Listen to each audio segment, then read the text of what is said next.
शुक्लांबरधरं विष्णुं शशिवर्णं चतुर्भुजं प्रसन्नवदनं ध्यायेत् सर्वविघ्नोपशान्तये।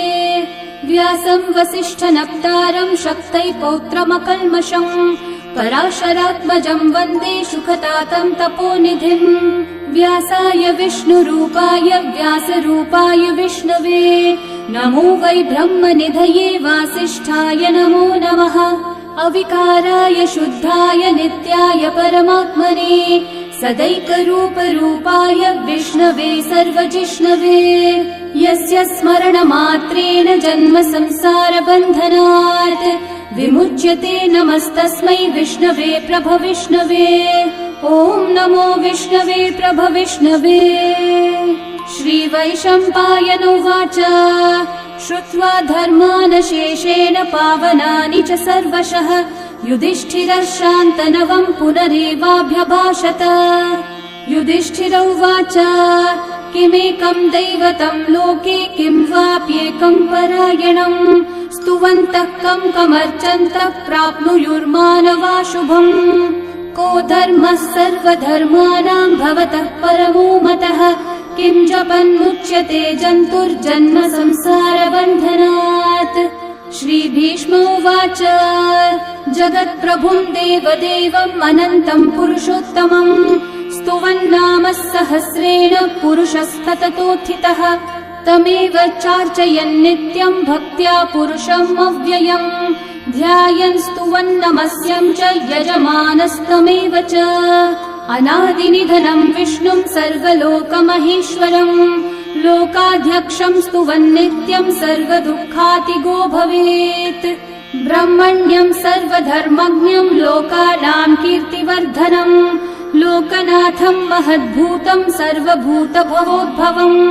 एष मे सर्वधर्माणां धर्मोऽधिकतमो मतः यद्भक्त्या पुण्डरीकाक्षं स्तवैर्रच्चैर्नरः सदा।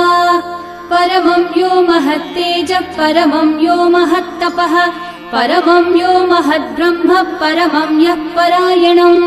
पवित्राणां पवित्रं यो मङ्गलानां च मङ्गलम् देवतं देवतानां च भूतानां यो व्ययः पिता यतः सर्वाणि भूतानि भवन्त्यादियुगागमे यस्मिंश्च प्रलयं यान्ति पुनरेव युगक्षये तस्य लोकप्रधानस्य जगन्नाथस्य भूपते विष्णोर्नाम सहस्रं मे शृणु पापभयापहम्। यानि नामानि गौणानि विख्यातानि महात्मनः ऋषिभिः परिगीतानि तानि वक्ष्यामि भूतये।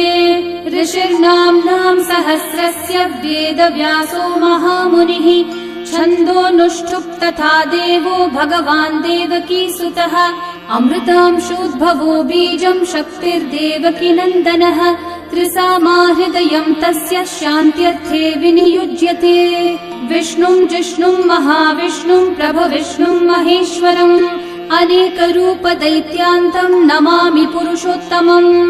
अस्य श्रीविष्णोर्दिव्यसहस्रनामस्तोत्रमहामन्त्रस्य श्रीवेदव्यासो भगवान् ऋषिः अनुष्ठुप् श्रीमहाविष्णुः परमात्मा श्रीमन्नारायणो देवता अमृतांशोद्भवो भानुरिति बीजम् देवकी नन्दनः सृष्टेति शक्तिः उद्भवक्षोभणो देव इति परमो मन्त्रः शङ्खबृन्नन्दकी चक्रीति कीलकम् शार्ङ्गधन्वा गदाधर इति अस्त्रम् रथाङ्गपाणिरक्षोभ्य इति नेत्रम् त्रिसामा सामगः सामेति कवचम् आनन्दम् परब्रह्मेति योनिः ऋतुः सुदर्शनः काल इति दिग्बन्धः श्रीविश्वरूप इति ध्यानम् श्रीमहाविष्णुः प्रीत्यर्थे सहस्रनाम जपे विनियोगः।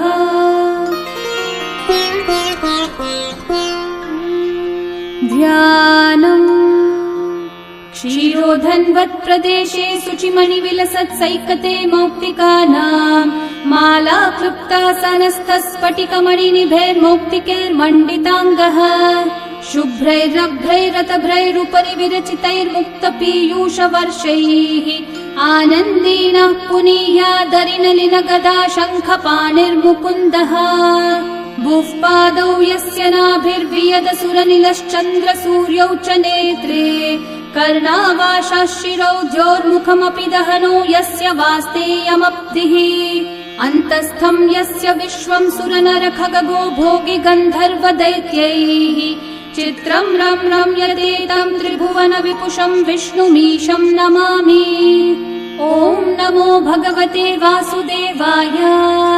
शान्ताकारं भुजगशयनं पद्मनाभं सुरेशं विश्वाधारं गगनसदृशं मेघवर्णं शुभाङ्गं लक्ष्मीकान्तं कमलनयनं योगिहृद्ध्यानगम्यं वन्दे विष्णुं भवभयहरं सर्वलोकैकनाथम् मेघश्यामं पीतकौशेयवासं श्रीवत्साङ्कं कौस्तुभोद्भासिताङ्गम् पुण्योपेतं पुण्डरीकायताक्षं विष्णुं वन्दे सर्वलोकैकनाथम् नमः समस्तभूतानामादिभूताय भूभृते अनेकरूपरूपाय विष्णवे प्रभविष्णवे सशङ्खचक्रं सकिरीटकुण्डलं सपीतवस्त्रं सरसीरुहेक्षणं सहारवक्षस्थलशोभिकौस्तुभं नमामि विष्णुं शिरसा चतुर्भुजम् छायायां पारिजातस्य हेमसिंहासनोपरि आसीनमम्बुदश्याममायताक्षम् अलङ्कृतम् चन्द्राननं चतुर्बाहुं श्रीवत्साङ्कितवक्षसं रुक्मिणी सत्यभामाभ्यां सहितं कृष्णमाश्रये। ॐ विश्वं विष्णुर्वषट्कारो भूतभव्यभवत्प्रभुः भूतकृद्भूतभृद्भावो भूतात्मा भूतभावनः भूतात्मा परमात्मा च मुक्तानां परमा गतिः अव्ययः पुरुषः साक्षी क्षेत्रज्ञोऽक्षर एव च योगो योगविदां नेता प्रधानः पुरुषेश्वरः नारसिंहः वपुः श्रीमान् केशवः पुरुषोत्तमः सर्वः शर्वः शिवस्थाणोर्भूतादिर्निधिरव्ययः सम्भवो भावनो भर्ता प्रभवः प्रभुरीश्वरः स्वयंभू शम्भुरादित्यः पुष्कराक्षो महास्वनः अनादिनिधनो धाता विधाता धातुरुत्तमः अप्रमेयो ऋषिकेशः पद्मनाभोऽमरः प्रभुः विश्वकर्मा मनुस्त्वष्टा स्थविष्ठस्थविरो ध्रुवः अग्राह्यः शाश्वतः कृष्णो लोहिताक्षः प्रतर्दनः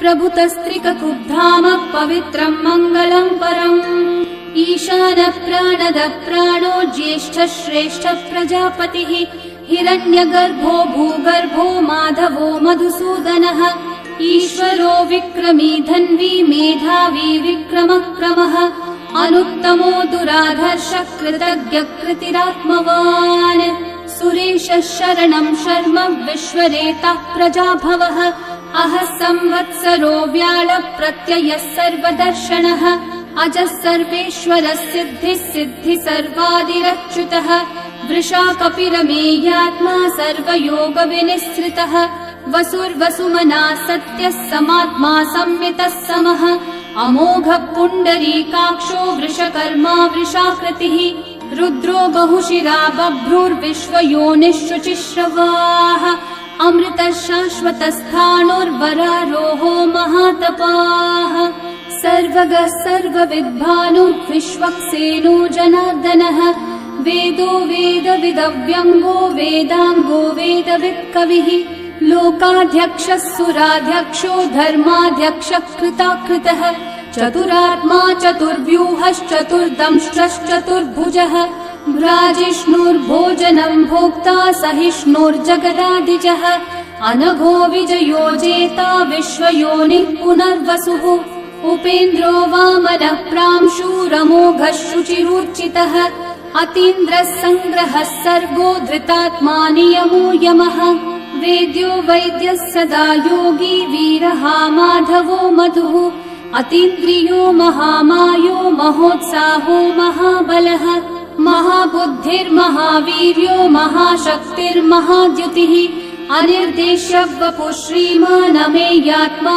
महाधृतक् महेश्वासो महीभर्ता श्रीनिवासः सतां गतिः अनिरुद्धः सुरानन्दो गोविन्दो गोविदाम्पतिः मरीचिर्दमनोहंसः सुपर्णो भुजगोत्तमः हिरण्यनाभः सुतपः पद्मनाभः प्रजापतिः अमृत्युः सर्वदृक्सिंहः सन्धाता सन्धिमान् स्थिरः अजो दुर्मशनः शास्ता विश्रुतात्मा सुरारिः गुरुर्गुरुतमो धामः सत्यः सत्यः पराक्रमः निमिषो निमिषस्रग्वी वाचस्पतिरुदारधीः अग्रणीर्ग्रामणी श्रीमान् न्यायो नेता समीरणः सहस्रमूर्धा विश्वात्मा सहस्राक्षः सहस्रपात् आवर्तनो निवृत्तात्मा संवृतः सम्प्रमर्दनः अहः संवर्तको वह्निरनिलो धरणीधरः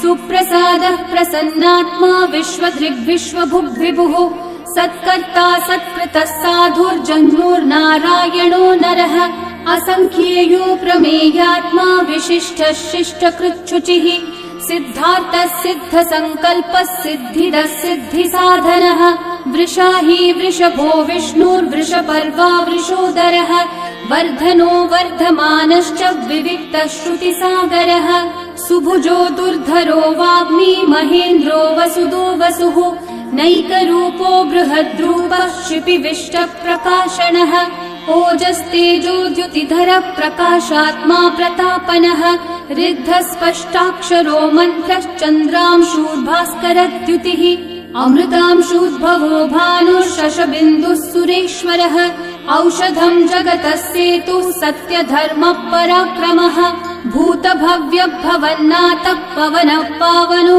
नलः कामः कामकृत्कान्तः कामः कामप्रदः प्रभुः युगादिकृद्युगावर्तो नैकमायो महाशनः अदृश्यो व्यक्तरूपश्च सहस्रजिदनन्तजित् इष्टो विशिष्टशिष्टेष्ठः शिखण्डी नहुषो वृषः क्रोधः क्रोधकृत्कर्ता विश्वबाहुर्महीधरः अच्युतः प्रथितः प्राणः प्राणदो वासवानुजः अपान्निधिरधिष्ठानम् अप्रमत्तः प्रतिष्ठितः स्कन्दः स्कन्दद्धरो धुर्यो वरदो वायुवाहनः वासुदेवो बृहद्भानुरादिदेवः पुरन्दरः अशोकस्थारणस्थारः शूरः शौरिर्जनेश्वरः अनुकूलः शतावर्तः पद्मी पद्मनिभीक्षणः पद्मनाभोरविन्दाक्षः पद्मगर्भः शरीरभृत् महर्धिरिद्धो वृद्धात्मा महाक्षो गरुडध्वजः अतुलः शरभो भीमः समयज्ञो हविर्हरिः सर्वलक्षणलक्षण्यो लक्ष्मीवान् समितिञ्जयः विक्षरो रोहितो मार्गो हेतुर्दामोदरः सहः महीधरो महाभागो वेगवानमिताशनः उद्भवक्षोभणो देवः श्रीगर्भः परमेश्वरः करणं कारणं कर्ता विकर्ता गहनो गुहः व्यवसायो व्यवस्थानः संस्थानस्थानदो ध्रुवः परर्धि परमस्पष्टः तुष्टः पुष्टः शुभेक्षणः रामो विरामो विरतो मार्गो नेयो नयो नयः वीरशक्तिमतां श्रेष्ठा धर्मो धर्मविदुत्तमः वैकुण्ठः पुरुषः प्राणः प्राणदः प्रणवः पृथुः हिरण्यगर्भः शत्रुघ्नो व्याप्तो वायुरधोक्षजः ऋतुः सुदर्शनः कालः परमेष्ठी परिग्रहः उग्रः संवत्सरो दक्षो विश्रामो विश्वदक्षिणः विस्तारस्थावरस्थाणुः प्रमाणं बीजमव्ययम् अर्थोऽनर्थो महाकोशो महाभोगो महाधनः अनिर्विण्णस्थविष्ठो भूर्धर्मयूपो महामखः नक्षत्रनेमिर्नक्षत्री क्षामः समीहनः यज्ञयुज्यो महेज्यश्च क्रतुः सत्रं सताङ्गतिः सर्वदर्शी विमुक्तात्मा सर्वज्ञो ज्ञानमुत्तमम् सुव्रतः सुमुखः सूक्ष्मः सुघोषः सुखदः सुहृत् मनोहरो जितक्रोधो वीरबाहुर्विदारणः स्वापनः स्ववशो व्यापी नैकात्मा नैककर्मकृत् वत्सरो वत्सलो वत्सी रत्नगर्भो धनीश्वरः धर्मकृद्धर्मी सदसक्षरमक्षरम् अविज्ञाता सहस्रांशूर्विधाता कृतलक्षणः गभस्तिनेमि सत्त्वस्थः सिंहो भूतमहेश्वरः आदिदेवो महादेवो देवेशो देवभृद्गुरुः उत्तरो गोपतिर्गोप्ता ज्ञानगम्यः पुरातनः शरीरभूतभृद्भोक्ता कपीन्द्रो भूरि दक्षिणः सोमपो मृतपः सोमः पुरुजित्पुरुसत्तमः विनयोजयः सत्यसन्धो दाशारः सात्वतां पतिः जीवो विनयिता साक्षी मुकुन्दो मितविक्रमः अम्भो निधिरनन्तात्मा महोदधिशयोऽन्तकः अजो महार्हः स्वाभाव्यो जिता मित्रप्रमोदनः आनन्दो नन्दनो नन्दः सत्यधर्मा त्रिविक्रमः महर्षि कपिलाचार्य कृतज्ञो मेदिनीपतिः त्रिपदस्त्रिदशाध्यक्षो महाशृङ्गकृतान्तकृत् महावराहो गोविन्दः सुषेणः कनकाङ्गदी गुह्यो गभीरो गहनो गुप्तश्चक्रगदाधरः वेधास्वाङ्गोजितः कृष्णो दृढसङ्कर्षणोच्युतः वरुणो वारुणो वृक्षः पुष्कराक्षो महामनाः भगवान् भगहानन्दी वनमाली हलायुधः आदित्यो ज्योतिरादित्यः सहिष्णुर्गतिसत्तमः सुधन्वाखण्ड परशुर्दारुणो द्रविणप्रदः दिवस्पृक् सर्वदृग्व्यासो वाचस्पतिरयो निजः त्रिसामासामगः सामन्निर्वाणम् भेषजम्भिषक् सन्न्यासकृच्छमः शान्तो निष्ठा शान्तिपरायणम् शुभाङ्गः शान्तिदः सृष्टा कुमुदः कुवलेशयः गोहितो गोपतिर्गोप्ता वृषभाक्षो वृषप्रियः अनिवर्ती निवृत्तात्मा संक्षेप्ताक्षेमकृच्छिवः श्रीवत्सवक्षा श्रीवासः श्रीपतिः श्रीमतांवरः श्रीधः श्रीशः श्रीनिवासः श्रीनिधिः श्रीविभावनः श्रीधरः श्रीकरः श्रेयः श्रीमान् लोकत्रयाश्रयः स्वक्षः स्वङ्गः शतानन्दो नन्दिर्ज्योतिर्गणेश्वरः विजितात्मा विधेयात्मा सत्कीर्तिश्चिन्न संशयः उदीर्णः सर्वतश्चक्षुरनीशः शाश्वतः स्थिरः भूषयो भूषणो भूतिर्विशोकः शोकनाशनः अर्चिष्मान् अर्चितः कुम्भो विशुद्धात्मा विशोधनः अनिरुद्धो प्रतिरथः प्रद्युम्नो मितविक्रमः कालनेमी निहावीरः शौरी शूरजनेश्वरः त्रिलोकात्मा त्रिलोकेशः केशवः केशिहा हरिः कामदेवः कामपालः कामी कान्तः कृतागमः अनिर्देश्य वपुर्विष्णु वीरोऽनन्तो धनञ्जयः ब्रह्मण्यो ब्रह्मकृद् ब्रह्मा ब्रह्म ब्रह्मविवर्धनः ब्रह्मविद् ब्राह्मणो ब्रह्मी ब्रह्मज्ञो ब्राह्मणप्रियः महाकर्मो महाकर्मा महातेजा महोरगः महाक्रतुर्महायज्वा महायज्ञो महाहविः स्तव्यस्तव प्रियस्तोत्रम् स्तुतिस्तोतारणप्रियः पूर्णः पूरयिता पुण्यः पुण्यकीर्तिरणामयः मनोजवस्तीर्थकरो वसुरेता वसुप्रदः वसुप्रदो वासुदेवो वसुर्वसुमनाहविः सद्गति सत्कृति सत्ता सद्भूति सत्परायणः शूरसेनो यदुश्रेष्ठः सन्निवासः सुयामुनः भूता वासो वासुदेवः सर्वासु निलयो नलः दर्पः दर्पदो दृप्तो दुर्धरोऽथा पराजितः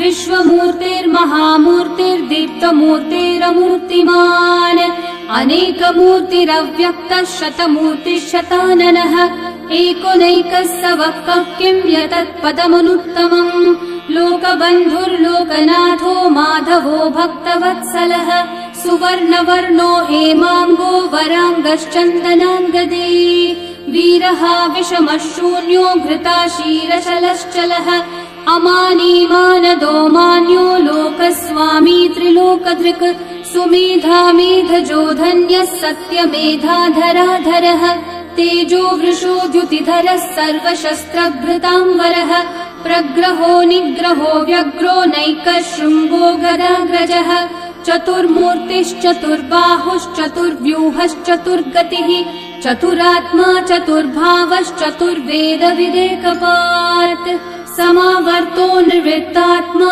दुर्जयो दुरतिक्रमः दुर्लभो दुर्गमो दुर्गो दुरावासो दुरारिहा शुभाङ्गो लोकसारङ्गः सुतन्तुस्तन्तुवर्धनः इन्द्रकर्मा महाकर्मा कृतकर्मा कृतागमः उद्भवः सुन्दर सुन्दो रत्ननाभः सुलोचनः अर्को वाजः शृङ्गी जयन्तः सर्वविजयी सुवर्णबिन्दु रक्षोभ्यः सर्ववागीश्वरेश्वरः महाहृदो महागर्तो महाभूतो महानिधिः कुमुदः कुन्दरः कुन्दः पर्जन्यः पावनो निलः अमृताशोऽमृतवपुः सर्वज्ञः सर्वतोमुखः सुलभः सुव्रतः सिद्धः शत्रुजिच्छत्रुतापनः न्यग्रोधोदम्बरोऽश्वत्थः चाणूर्रान्ध्रनिषूदनः सहस्रार्ची सप्तजिह्वा सप्तैधा सप्तवाहनः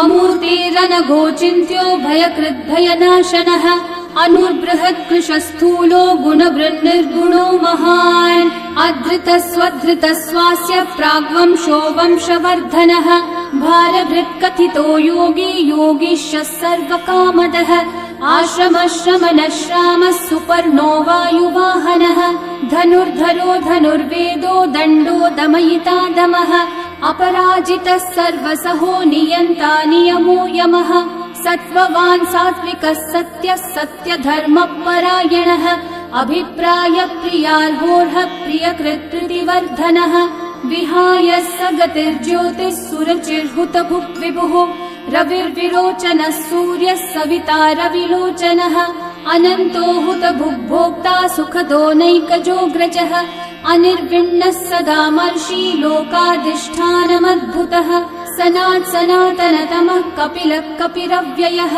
स्वस्तिदः स्वस्तिकृत् स्वस्ति स्वस्ति भुक् स्वस्ति दक्षिणः अरौद्रः कुण्डली चक्री विक्रम यूर्जितशासनः शब्दातिगः शब्दसः शिशिरः शर्वरीकरः अक्रूरः पेशलो दक्षो दक्षिणः क्षमिनाम्बरः विद्वत्तमो वीतभयः पुण्यश्रवणकीर्तनः उत्तारणो दुष्कृतिः पुण्यो दुःस्वप्ननाशनः वीरः रक्षणः सन्तो जीवनः पर्यवस्थितः अनन्तरूपोऽनन्तः श्रीर्जितमन्युर्भयापहः चतुर्रश्रो गभीरात्मा विदिशो व्यादिशो दिशः अनादिर्भूर्भुवो लक्ष्मी सुवीरो रुचिराङ्गदः जननो जनजन्मादि भीमो भीमपराक्रमः आधारनिलयो धाता पुष्पहास प्रजागरः ऊर्ध्वगः सत्पथाचारः प्राणदः प्रणवपणः प्रमाणम् प्राणनिलयम् प्राणभृत् प्राणजीवनः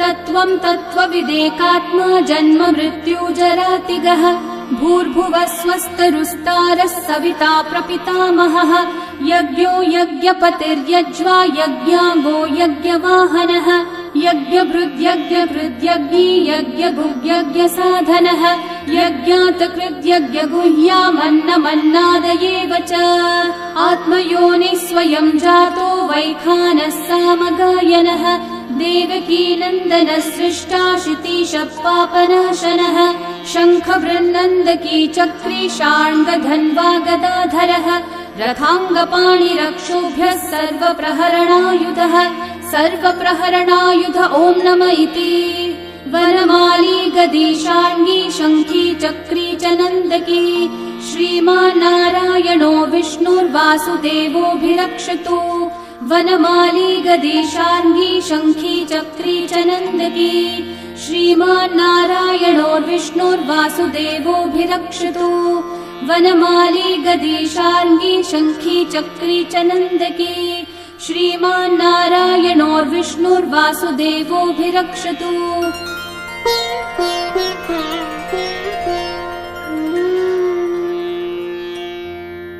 इतीदं कीर्तनीयस्य केशवस्य महात्मनः नाम्नां सहस्रं दिव्यानामशेषेण प्रकीर्तितम्। य इदं शृणुयान् नित्यं यश्चापि परिकीर्तयेत् नाशुभं प्राप्नुयात् किञ्चित् सोमुत्रेह च मानवः। वेदान्तगो ब्राह्मणः स्यात् क्षत्रियो विजयी भवेत्। वैश्यो धन समृद्धः स्यात् शूद्रः सुखमवाप्नुयात्। धर्मार्थी प्राप्नुयात् धर्मम् अर्थार्थी चार्थमाप्नुयात्। कामानवाप्नुयात् कामी प्रजार्थी चाप्नुयात् प्रजाम्। भक्तिमान् यः सदोत्थाय शुचिस्तद्गतमानसः सहस्रं वासुदेवस्य नाम्नामेतत् प्रकीर्तये। यशः प्राप्नोति विपुलं याति प्राधान्यमेव च। अचलां श्रियमाप्नोति श्रेय प्राप्नोत्यनुत्तमम्। न भयं क्वचिदाप्नोति वीर्यं तेजश्च विन्दति। भवत्यरोगो द्युतिमान् बलरूपगुणान्वितः। रोगार्तो मुच्यते रोगात् बद्धो मुच्येत बन्धनात्। भयान्मुच्येत भीतस्थो मुच्येतापन्न आपदः। दुर्गान्यतितरत्याशु पुरुषः पुरुषोत्तमम्। स्तुवन्नाम सहस्रेण नित्यं भक्ति समन्वितः। वासुदेवाश्रयो मर्त्यो वासुदेवपरायणः। सर्वपाप विशुद्धात्मा याति ब्रह्म सनातनम्। न वासुदेव भक्तानामशुभं विद्यते क्वचित्। जन्म मृत्यु जरा व्याधि भयं नैवोपजायते। इमं स्तवमधीयानः श्रद्धा भक्ति समन्वितः। युज्येतात्मसुखः शान्ति श्रीधृति स्मृति कीर्तिभिः। न क्रोधो न च मात्सर्यं न लोभो नाशुभा मतिः। भवन्ति कृतपुण्यानां भक्तानां पुरुषोत्तमे। द्यौस चन्द्रार्कनक्षत्राखं दिशो भूर्महो दधिः। वासुदेवस्य वीर्येण विदतानि महात्मनः। ससुरासुरगन्धर्वं स यक्षोरगराक्षसम्। जगद्वशे वर्ततेदं कृष्णस्य सचराचरम्। इन्द्रियाणि मनोबुद्धिः सत्त्वं तेजो बलं द्युतिः। वासुदेवात्मकन्याहुः क्षेत्रं क्षेत्रज्ञ एव च। सर्वागमानामाचार प्रथमं परिकल्पते। आचार प्रभवो धर्मो धर्मस्य प्रभुरच्युतः। ऋषयः पितरो देवा महाभूतानि धातवः। जङ्गमाजङ्गमं चेदं जगन्नारायणोद्भवम्। योगो ज्ञानं तथा साङ्ख्यं विद्या शिल्पादिकर्म च। वेदाः शास्त्राणि विज्ञानमेतत् सर्वं जनार्दनात्। एको विष्णुर्महद्भूतं पृथक् भूतान्यनेकशः। त्रीन् लोकान् व्याप्य भूतात्मा भुङ्क्ते विश्वभुगव्ययः। इमं स्तवं भगवतो विष्णोर्व्यासेन कीर्तितम्। पठ्येद्य इच्छेत् पुरुषः श्रेयः प्राप्तुं सुखानि च। विश्वेश्वरमजं देवं जगतः प्रभुमव्ययम्। भजन्ति ये पुष्कराक्षं न ते यान्ति पराभवम्। न ते यान्ति पराभवम्। ॐ नमः इति। अर्जुनोवाच पद्मपत्र विशालाक्षः पद्मनाभः सुरोत्तम। भक्तानामनुरक्तानां त्राता भव जनार्दन। श्रीभगवानुवाच यो मां नाम सहस्रेण स्तोतुमिच्छति पाण्डव। सोऽहमेकेन श्लोकेन स्तुत एव न संशयः। स्तुत एव न संशय। ॐ नमः इति। व्यास उवाच वासनाद् वासुदेवस्य वासितं भुवनत्रयम्। सर्वभूतनिवासोऽसि वासुदेव नमोऽस्तुते। श्रीवासुदेव नमोऽस्तुत। ॐ नमः इति। पार्वत्योवाच केनोपायेन लघुना विष्णोर्नाम सहस्रकम्। पठ्यते पण्डितेर्नित्यं श्रोतुमिच्छाम्यहं प्रभो। ईश्वरोवाच श्रीराम राम रामेति रमे रामे मनोरमे। सहस्रनाम तत्तुल्यं राम नाम वरानने। श्रीराम राम रामेति रमे रामे मनोरमे। सहस्रनाम तत्तुल्यं राम नाम वरानने। श्रीराम राम रामेति रमे रामे मनोरमे। सहस्रनाम तत्तुल्यं रामनाम वरानने श्रीरामनाम वरानन ॐ नम इति। ब्रह्म उवाच नमोऽस्त्वनन्ताय सहस्रमूर्तये सहस्रपादाक्षि शिरोरुबाहवे सहस्रनाम्ने पुरुषाय शाश्वते सहस्रकोटियुगधारिणे नमः। सहस्रकोटियुगधारिण ॐ नम इति। सञ्जय उवाच यत्र योगेश्वर कृष्णो यत्र पार्थो धनुर्धरः तत्र श्रीर्विजयो भूतिर्ध्रुवा नीतिर्मतिर्मम। श्रीभगवानुवाच अनन्याश्चिन्तयन्तो मा ये जनाः पर्युपासते तेषां नित्याभियुक्तानां योगक्षेमं वहाम्यहम्। परित्राणाय साधूनां विनाशाय च दुष्कृतां धर्म संस्थापनार्थाय सम्भवामि युगे युगे। आर्ता विषण्णाः शिथिलाश्च भीता घोरेषु च व्याधिषु वर्तमानाः संकीर्त्य नारायण शब्दमात्रं विमुक्तदुःखाः सुखिनो भवन्तु। कायेन वाचा मनसैन्द्रियैर्वा बुद्ध्यात्मना वा प्रकृते स्वभावात् करोमि यद्यत् सकलं परस्मै नारायणायेति समर्पयामि।